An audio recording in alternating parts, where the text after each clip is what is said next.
Diabetes Connections is brought to you by the only ultra-rapid-acting inhaled insulin, by Omnipod, simplify life with Omnipod 5, by Dexcom G7, the #1 recommended CGM brand, and by EdgePark. Simplify your diabetes journey with EdgePark. This is Diabetes Connections with Stacey Sims.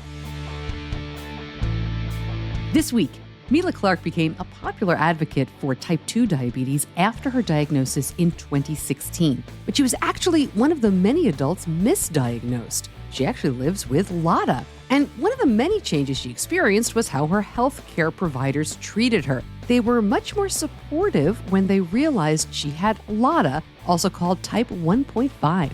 And even when I was at kind of like my highest A1C at the point of the early misdiagnosis, he was like, you're doing great. Like, we're making progress. Here are the positive things in your labs, but here are the things that we need to change. Whereas the conversations when I would sit with my type 2 diagnosis were like, this looks bad, bad, bad, bad. Your cholesterol is too high. Your A1C is not in range. The approach was just so different. She's now working to reduce the stigma around all types of diabetes. We talk about her advocacy, her Hangry Woman business, the unique patch pump she's now using, and a lot more. This podcast is not intended as medical advice. If you have those kinds of questions, please contact your healthcare provider. Welcome to another week of the show. I'm always so glad to have you here. You know we aim to educate and inspire about diabetes with a focus on people who use insulin.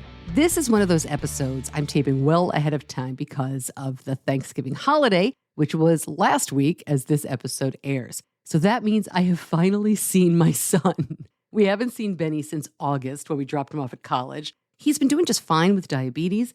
I mean, not as perfect as I would like, but that's okay. He has checked in when he is needed to reorder supplies, which is amazing. He hasn't waited until he's run out of anything, so I'm very grateful for that. We did not bring him home for Thanksgiving. We had a family reunion at my mom's. So when he's home in December, I'll try to do an episode around how college has been so far. You can hear Benny in his own words, and I'll solicit questions like I usually do. Those episodes are fun, but I think they give me a lot of gray hair. All right, let's talk about LADA. Just to get a definition before you hear from the amazing Mila Clark, latent autoimmune diabetes in adults, that's what LADA stands for, is an autoimmune disease very much like type 1. Really, the biggest difference is that LADA progresses slowly. Many people who have it don't need to take insulin right away. That's why it is so often misdiagnosed as type 2. I first spoke with Mila back in 2018, and I'll link that episode up if you want to listen back, when she was advocating for type 2. A lot has changed since then. I should mention we barely scratched the surface here. She's also an integrative nutrition diabetes health coach. She continues her fabulous food business, Hangry Woman, and she has launched an app called Glucose Guide. Mila Clark is up next.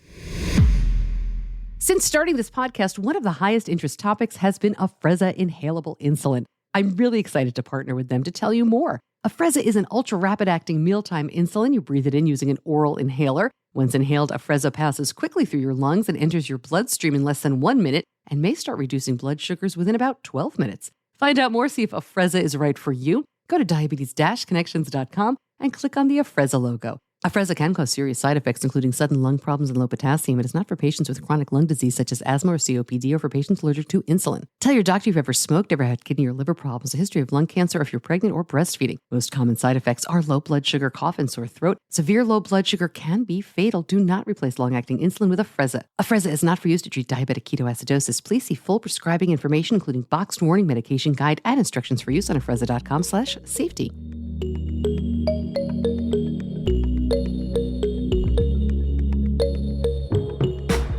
Mila Clark, welcome back to Diabetes Connections. It has been a little while. Welcome back.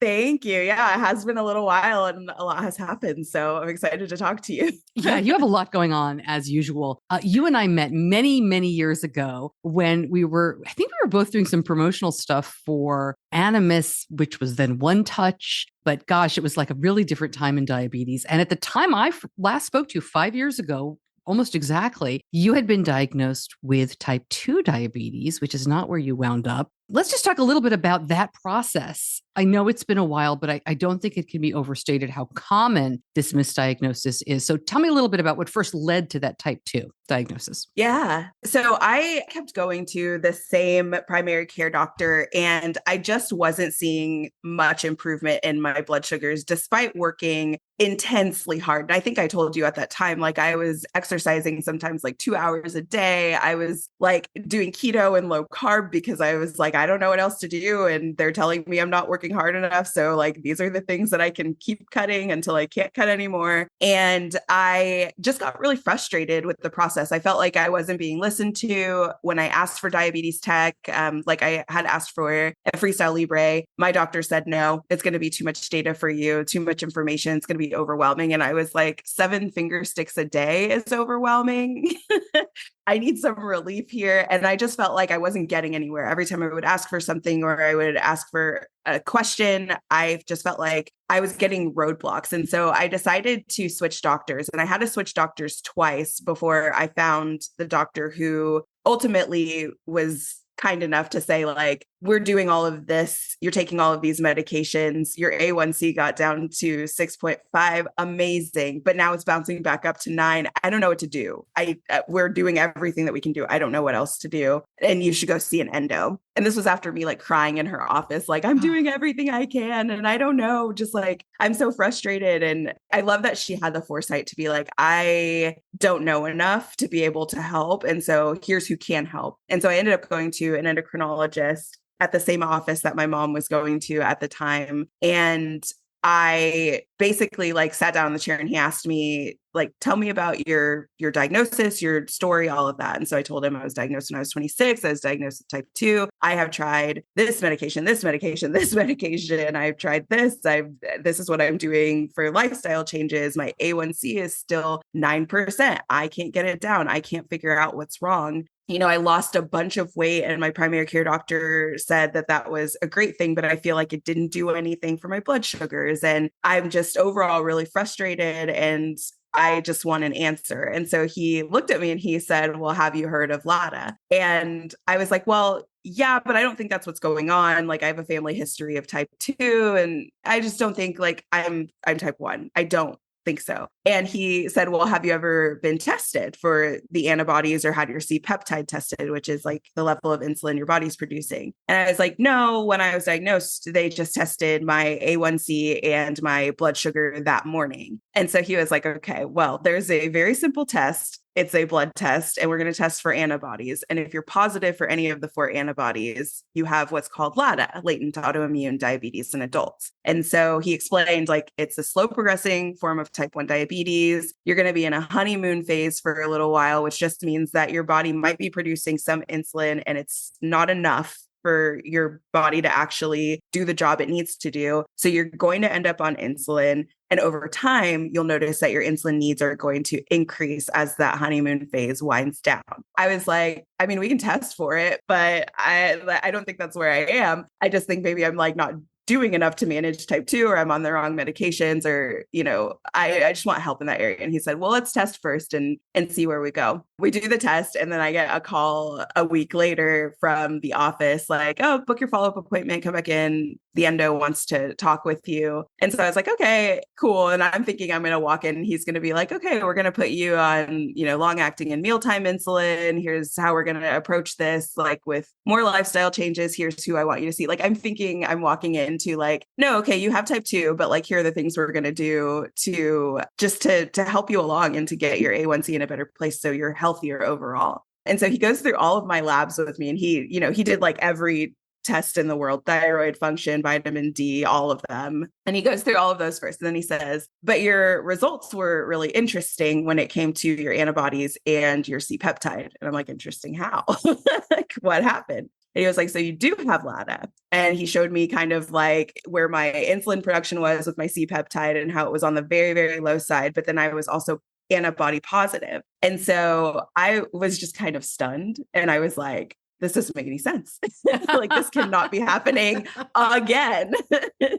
It's funny. I went back and listened to our episode to prepare for this interview, and I wasn't sure if I was going to bring this up, but I'll say it. I asked you during that interview if you had been tested for LADA 5 years ago. And I'm like, oh my gosh. And I just feel like, of course, your reaction is totally normal, right? You have such a strong family history. You had a doctor, not a podcaster, telling you what was going on. But I think your experience is so typical of the misdiagnosis. There's just so much of that with younger people who doctors think have type 2. When you finally got that from a doctor diagnosis, did you feel relieved? I mean, I know you were surprised, right? You're like, I can't believe this is happening again. Yeah. On one hand, it was relief because I was like, I finally know what's going on and I can do something about it. And that to me is like the biggest sigh because it's like, okay, we finally know what's going on. So it's like, it's going to be easier to manage this and to make it work in my life. But then I also got in the car, like I walked out and I got in the car and I just like burst into tears because I was like, one, I didn't want another diagnosis today. That was not where I wanted to walk out with. Two, I have no idea how to approach this, how to live with it, how to manage it. It was like this feeling of huge overwhelm because it's like, okay, well, I kind of have to start over. And then like now I have to learn dosing insulin and I have to deal with more needles every day. And then like the thought, I remember like sitting in the car came over me that like now I have to take insulin for the rest of my life. I had always been not promised, but like the guidance with type 2 was like, you can reverse it, you can put it into remission. And so that was always the goal in my head, right? Was like, okay, I never want to have to take insulin because that's what was always kind of like pushed on me. That was especially in the healthcare system. It was like, if you have to go on insulin, that's really a bad thing. You're far gone. And I was like, oh my God, now I have to take insulin every day for the rest of my life. And I have no choice. Like I can't get out of it. It was both those feelings of relief, but also like, okay, my life kind of starts over today because now I have a whole new set of skills I have to learn to be able to manage this effectively. To be honest, the thought in my head was like, I don't know if I can do this. This is going to be really, really hard. And I have no idea if I'm going to be like successful in my diabetes management or I'm going to stumble. And then like we all know, we all stumble. It's a science experiment like almost every day. But it's one of those things where it's like, okay, I have to set aside the fact that like, it's not going to be perfect, but like I can learn day by day how to manage it. And I'll learn by making mistakes and that's okay. It'll be fine. It's not the end of the world. Yeah. But you made an interesting choice very early on when you were diagnosed with type 2, when you were misdiagnosed, and along your journey with LADA, to share a lot of this. You are very public. You have a very popular social media account, and you document and share a lot. Okay, so my mom instinct is taking over. We're gonna move the mom aside and go with the pod because I worry about you, but we're gonna talk about that later. When you started sharing your new diagnosis, right? What was that like? Were you worried? Did you get feedback from the type 2 community? Tell me a little bit about those early days of saying, I have LADA. I love when I don't have to deal with a faraway mail order system, when I can just pick up diabetes supplies from the pharmacy. Omnipod is the only tubeless, full-feature insulin pump available through the pharmacy. It makes it simple to pick up pods and insulin in the same place, and you avoid high startup costs from traditional tubed insulin pumps. You simply pay as you pod. Remember, pharmacy means no commitment, and pharmacy means you can switch now, even if your tubed pump is under warranty. Learn more, go to diabetes-connections.com and click on the Omnipod logo. For full safety, risk information, and free trial terms and conditions, visit omnipod.com/diabetesconnections.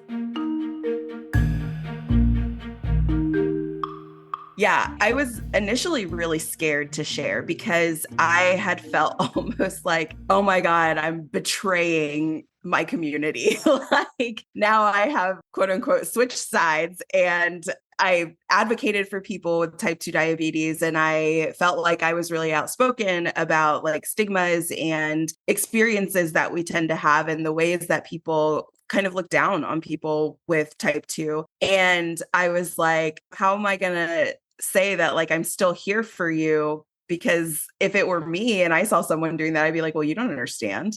Your experience is going to be way different. And it's so true because I feel like walking into the healthcare system, with a type 2 diagnosis and walking out with a LADA diagnosis was so interestingly different in terms of the empathy, the resources, the ways that my doctors talked to me. Like my endo has been so supportive and wonderful. And even when I was at kind of like my highest A1C at the point of the early misdiagnosis, he was like, you're doing great. Like we're making progress. Here are the positive things in your labs, but here are the things that we need to change. Whereas the conversations when I would sit with my type 2 diagnosis were like, this looks bad, bad, bad, bad. Your cholesterol is too high. Your A1C is not in range. The approach was just so different. I just kept thinking to myself, I'm not like abandoning this community at all. My goal has always been to like reduce the stigma of diabetes, show people that you can live a joyful life with diabetes, even though it is hard sometimes, and to make good food. And I was like, I feel like everybody can identify with that. Like, and I'm never going to stop speaking up about the stigma with type 2 or calling out when it's apparent that stigma exists, because it doesn't just affect people with type 2, it affects all of us with diabetes. So yeah, for a minute there, I was like, oh God, I'm going to tell them I have LADA and everybody's going to be like, okay, well, bye. We don't care anymore. But it was really interesting how people embraced it. And at the time, like I was re-diagnosed in 2020. And so there weren't a lot of people really talking about a LADA diagnosis. And like I had known a few people, which is ultimately why I got tested. I had a group of friends who were like, you have LADA, like you need to go ask for the test, just ask. I guess I'm going to share this because I don't know if it happens to people this often. But when I thought about it, I was like, my diagnosis was wrong for 4 years. And that's a really long time to not be on insulin when you have type 1 diabetes, to like not be making any progress with my A1C, or to have it being like bouncing back up and down, but me having to take like super extreme measures to make it happen. For me, it was like, if there's anybody else going through this, I want them to know that it is overwhelming and it's scary at first, but you can make the gradual changes and it'll be okay. It just becomes a part of your life in a different way than it had before. And it actually becomes much easier to manage when you have insulin. Go figure. Yeah.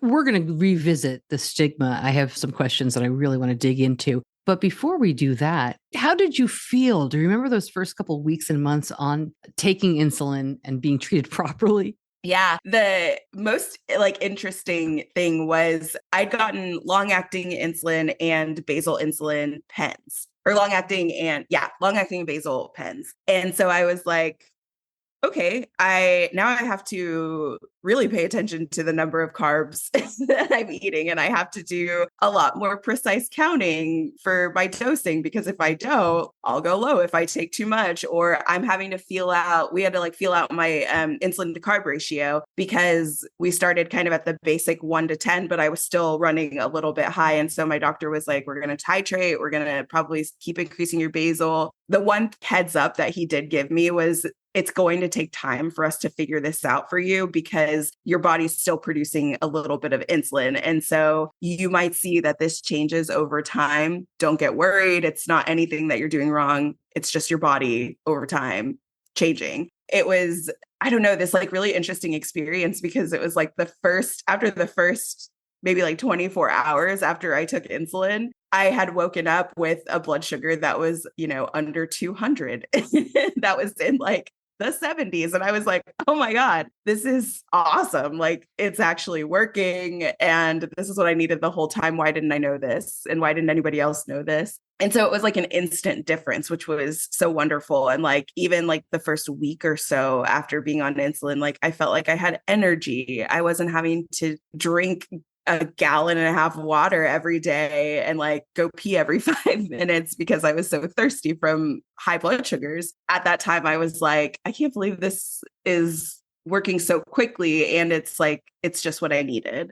Yeah, that's wonderful. Let's talk a little bit. You are in a unique position to talk about the stigma around type 2 diabetes, even though that's not your official diagnosis anymore, but to see the difference. And my husband lives with type 2. My son has type 1. I really want to dig into that. I want to set it up by telling kind of a not nice story about myself. When my son was diagnosed, he was not yet 2 years old, and everybody had questions. Nobody around me knew anything about diabetes. And I used to answer in a way that was really unkind to people with type 2. But I wasn't thinking about that at all. I was just saying, no, it's type 1. He obviously didn't do this to himself. It's not diet and exercise. Look at him. He weighs 27 pounds. What do you feed a 23-month-old? We're not giving him, lots of junk food and sugary drinks. He's not chugging soda. So obviously, this is not the kind of diabetes that we could have done anything about. And it's so interesting. As my husband was diagnosed with type 2, as I've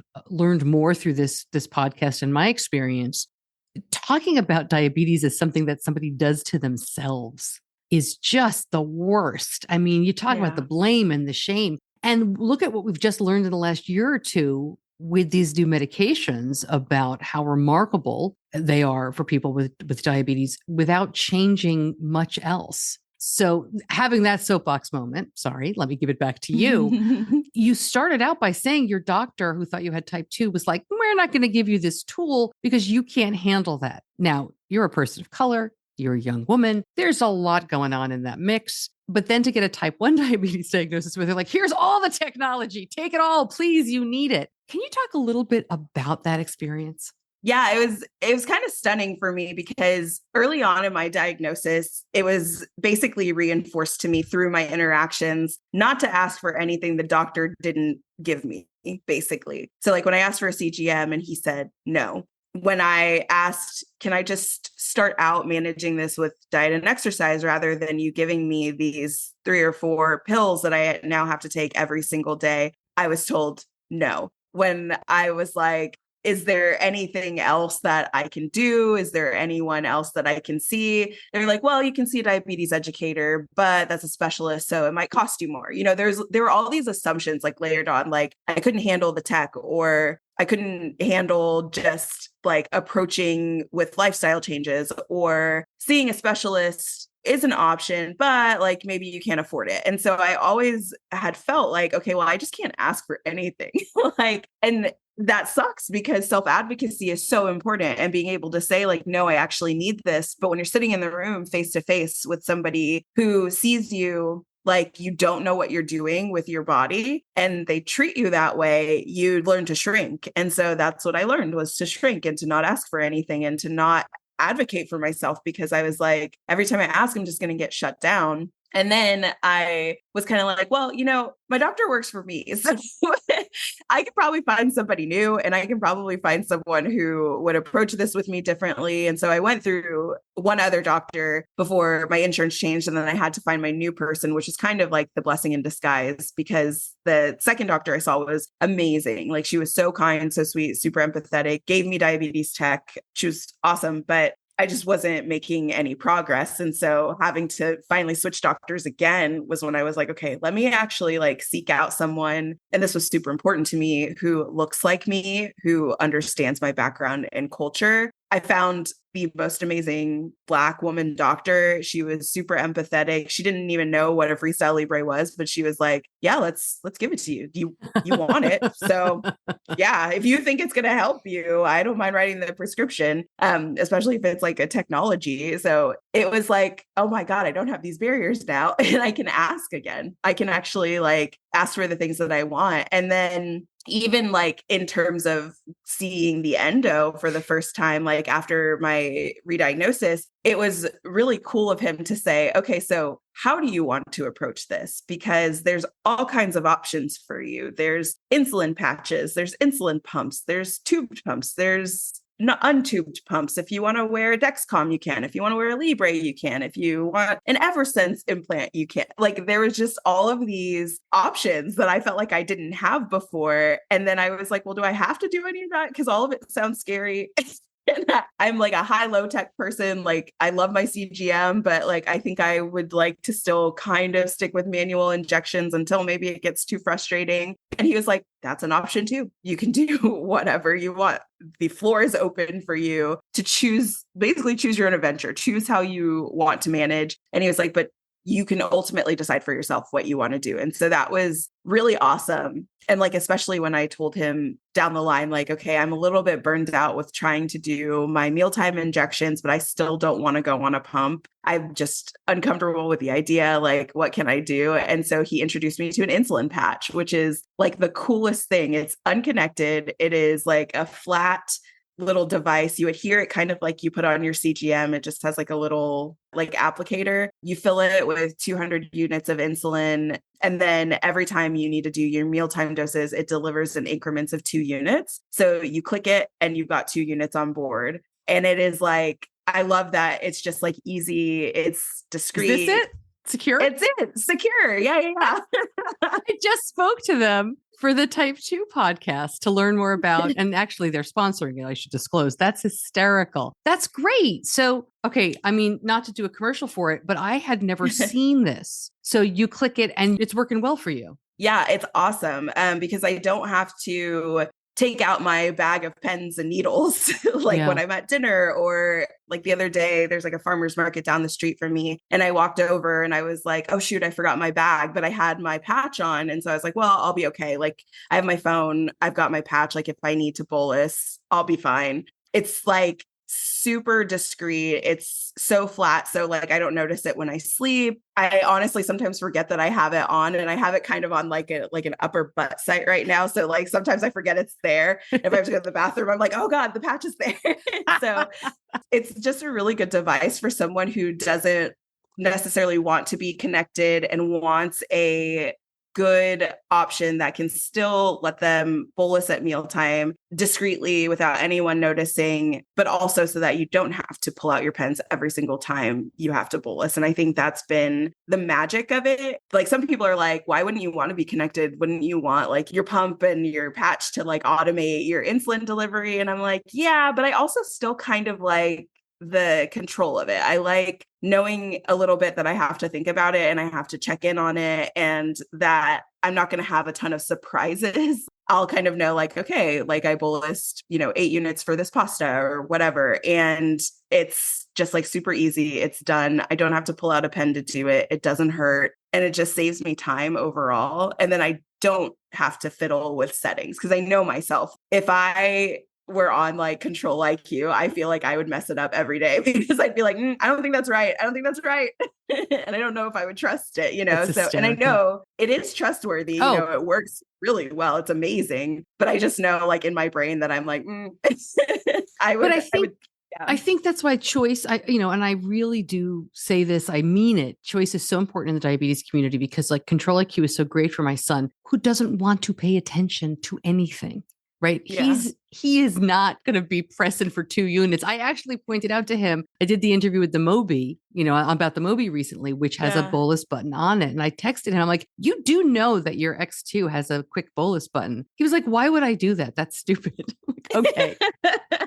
So he's almost 19. He's in a different place. So we need to find the device. When you have a provider that helps you find the device that works for you, then you have a good provider.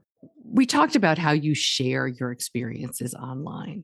You and I have shared with each other some of the not nice comments we get, some of the interesting experiences we've had online, some of the within the diabetes community, which is so frustrating. We're not all in this together kind of comments and people who want you to focus on one thing or the other. How hard is it for you to kind of stay focused on the message that you want to get out there? When you're getting all this input, which is like, well, you're not type 1 enough, or you're type 2, so you don't belong here, or you're LADA, so you don't belong here. How do you handle that?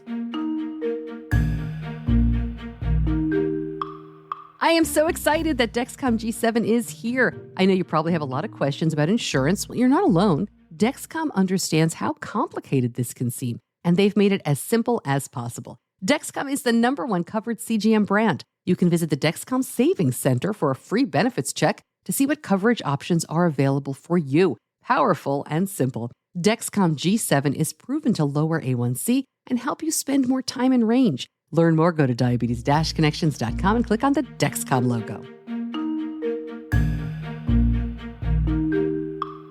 we can't assume anything about anyone's circumstances ever because you just don't know. Like, you just don't know what's going on. It's been really interesting to me I almost feel like I'm just like straddling the line. Like I'm right in the middle because I've had both experiences. Always think that puts me in like a unique spot because I've seen it from both ends, and I've seen what the treatment can be like when you don't get support and what the treatment can be like when you do get support. And that's really the difference. And like everyone deserves support. They deserve to be met where they are. They deserve to have options, no matter what kind of diabetes they have. And I feel like I've learned that a lot from my endo. There was a point where actually it was like in 2020, kind of when I was first re-diagnosed. And I told him, I'm like dealing with PCOS and insulin resistance and hormonal issues. And I just feel like my blood sugars tend to fluctuate a lot. But I also feel like now that I'm on insulin, I'm having a much harder time losing weight. And that is one of my goals. Like I want to like improve my cardiovascular health, and I want to lose a little bit of weight, like aesthetically, selfishly, but also like if it makes me healthier, cool. And he had said, well,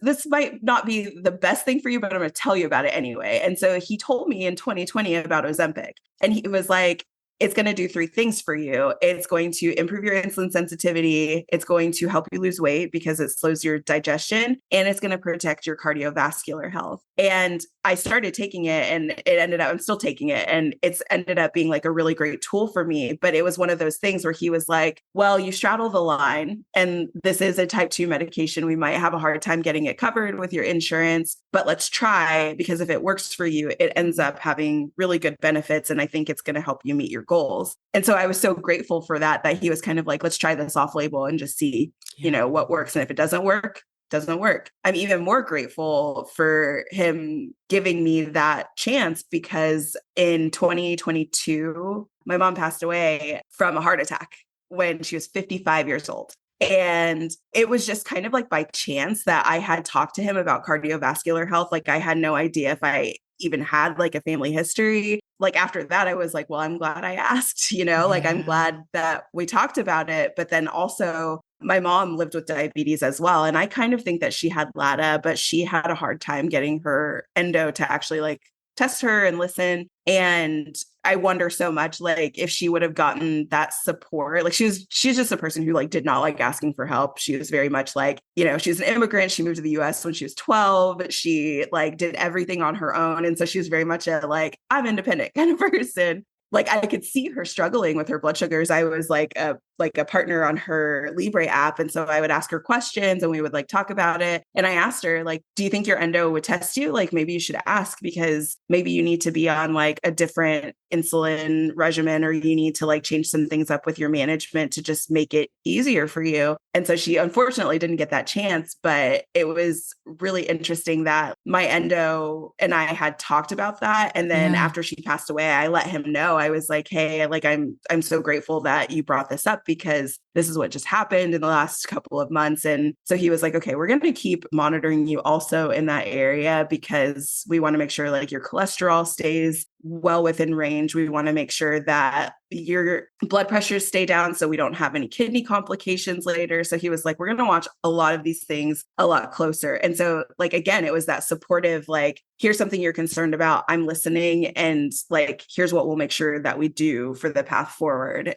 If everybody got support like that, like if I could clone my endo a million times and give every person with diabetes him, I absolutely wish I could, because the support just makes such a huge, huge difference in the way that you approach it, in the way that you feel about yourself, and in the way that you decide to set your mind around, this is how I'm going to manage diabetes. Because when you have someone in your ear telling you you're wrong, you're not doing this right, that's the message that replays over and over and over. And when you have someone who's supportive and you're excited to go ask questions to and look at the data with, and they're going to give you options, it really changes your mindset entirely. It makes it like diabetes is not a positive experience a lot of the time, but it makes it a more positive experience. Before I let you go, we have not talked at all about Hangry Woman, about food, about cooking, about your love for the kitchen. How are you doing these days? I mean, you're still cooking beautiful food and drinks too. I mean, I love watching your feed. I'm hopeless in the kitchen, so it's fun to watch. My husband's the cook. Thank you. Yeah, I'm still on that train. I still love creating beautiful diabetes friendly meals, but also just like things that I enjoy eating. I enjoy eating and I want to enjoy eating. And for a little while, I feel like diabetes wrecked that and made me feel like, well, I can't touch anything. I can't have anything. I can't have anything good. I just kind of made it a mission. Like, I'm going to learn as much as I can about food. I'm going to create beautiful recipes, tell people how I did them, and just hopefully people can find some more joy in food through that.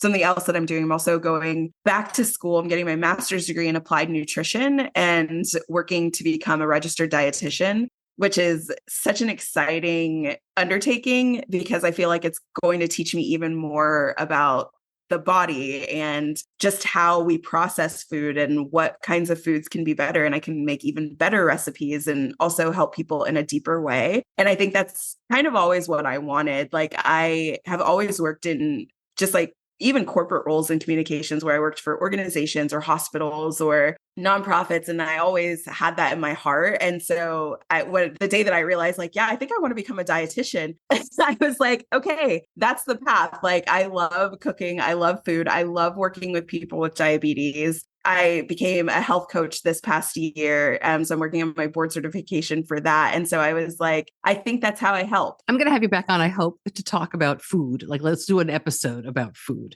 But can you leave us maybe with like a piece of advice? Especially people with type 2, I think, are very confused about what to eat, how to do this. But for anybody with diabetes, is there any one thing? I know it's not a magic bullet. I'm not looking for that. Just something fun, little, like any tips or advice? Yeah, I think it's really important to learn how to read a food label. And it sounds so basic, but a lot of people don't realize like what the numbers mean, what the percentages mean, what a serving size actually is, how to measure it, how to find it. And I have a video on YouTube that kind of like shows you this is a food label and here are what all of these things mean on it. Because a lot of times people are like, well, I don't really even know how many carbs I'm eating. And I'm like, well, did you read the food label? And they're like, what? What do you mean? And so just flipping a package backwards, looking at the label and kind of understanding serving sizes is super helpful just in terms of understanding what your blood sugars might do. When you know what a quarter cup of blueberries looks like, even if it feels weird to measure it out every time, eventually you get used to, oh, okay, a quarter cup is maybe like my handful scoop. And so this is approximately this, if you don't want to measure and weigh. So I always tell people just like flip the package around, get familiar with serving sizes, visually what they look like on your plate, and just kind of like overall looking at that specific thing, because it's the basis to every other decision that you're going to make about food. And so it's really good to know, okay, this is what the serving size looks like, or, well, this is a little small, so I'm going to have 2 serving sizes. And that's also okay. It just enables you to make better decisions about food and kind of decide what your path is forward. Well, Mila Clark, thank you for spending so much time with me. I really appreciate it. And we will talk again soon. Thanks. Thank you.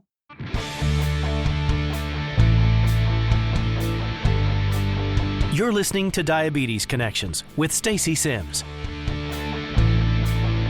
There is much more to Mila Clark, including her new podcast. All of that linked up in the show notes. And she and I will talk again. We didn't even talk about Hangry Woman there. So I definitely want to have her back on, maybe in the next couple of weeks. Looking ahead to 2024, which is in just a couple of weeks, which is bananas, my travel and speaking schedule is filling up. I would love to come to speak to your group. We can do it in person. We can do it on Zoom.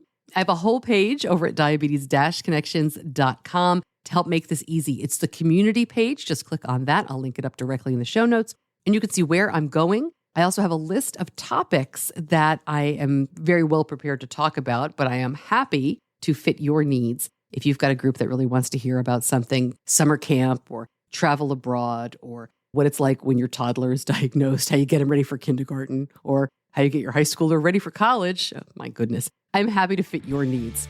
Again, that's the community page over at diabetes-connections.com. Thanks as always to my editor, John Buchanan from Audio Editing Solutions. Thank you so much for listening. I'm Stacey Sims. I'll see you back here soon. Until then, be kind to yourself.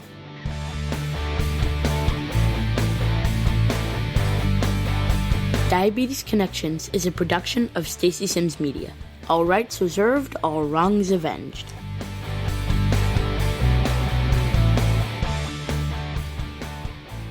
As you manage life with diabetes, EdgePark is here to support you on your health journey. Discover convenience and peace of mind with EdgePark, your trusted supplier in diabetes management supplies. EdgePark has a wide variety of pump and CGM solutions from top brands to fit your unique needs. Plus, EdgePark works with most insurance companies and handles the paperwork to navigate insurance complexities for you and make the ordering process as seamless as possible. You work hard to manage your diabetes. Let EdgePark take care of the rest. Visit diabetes-connections.com and click on the EdgePark logo.